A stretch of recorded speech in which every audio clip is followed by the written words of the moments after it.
सभापति महोदय, मैं रक्षा मंत्रालय की मांगों का समर्थन करने के लिए खड़ा हुआ हूँ। वर्तमान घटनाओं से पता चलता है कि संसार का हर देश अपनी सुरक्षा के बारे में चिंतित है और उसके लिए हर प्रयत्न कर रहा है। इस दृष्टि से अन्य देशों की तरह हमारे देश में भी रक्षा मंत्रालय का महत्व है।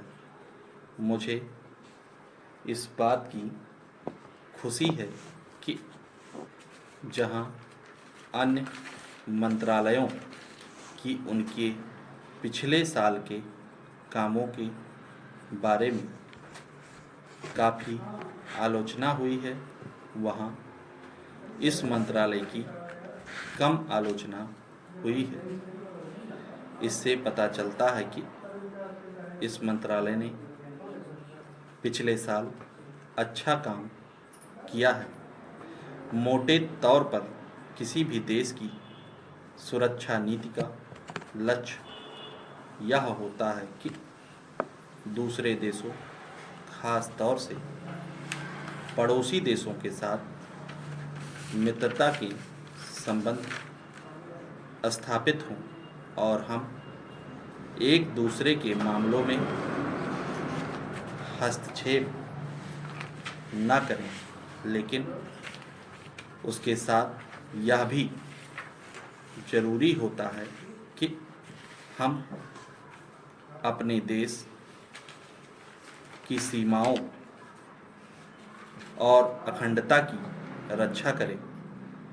इसलिए हमारे देश का यह कर्तव्य हो जाता है कि हम अपने पड़ोसियों के कार्यों पर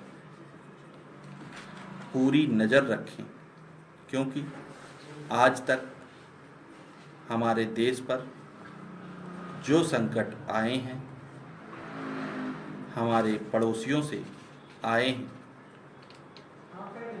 1965 में पाकिस्तान के साथ जो लड़ाई हुई और उसके बाद ताशकंद में जो समझौता हुआ, वह सिर्फ कागज पर ही रहा। पाकिस्तान ने उस पर कोई अमल नहीं किया। इस दृष्टि से बहुत जरूरी है कि हम अपने देश की सुरक्षा की हर तरह से व्यवस्था करें। हमारा उद्देश्य दूसरों पर आक्रमण करना नहीं है, लेकिन यदि हम पर कोई आक्रमण करे तो हम में इतनी शक्ति अवश्य होनी चाहिए कि हम उसका डटकर सामना कर सकें। आप जानते हैं कि पिछले दिनों पाकिस्तान को अमेरिका और चीन से काफ़ी मदद मिली है। रक्षा मंत्रालय की रिपोर्ट में भी कहा गया है कि पिछले साल अमेरिका ने पाकिस्तान को 1500 करोड़ रुपए की फौजी सहायता दी है। आज जहां हम फौजी सामान के लिए अपने कारखानों की मदद से अपनी शक्ति बढ़ाने का प्रयत्न कर रहे हैं,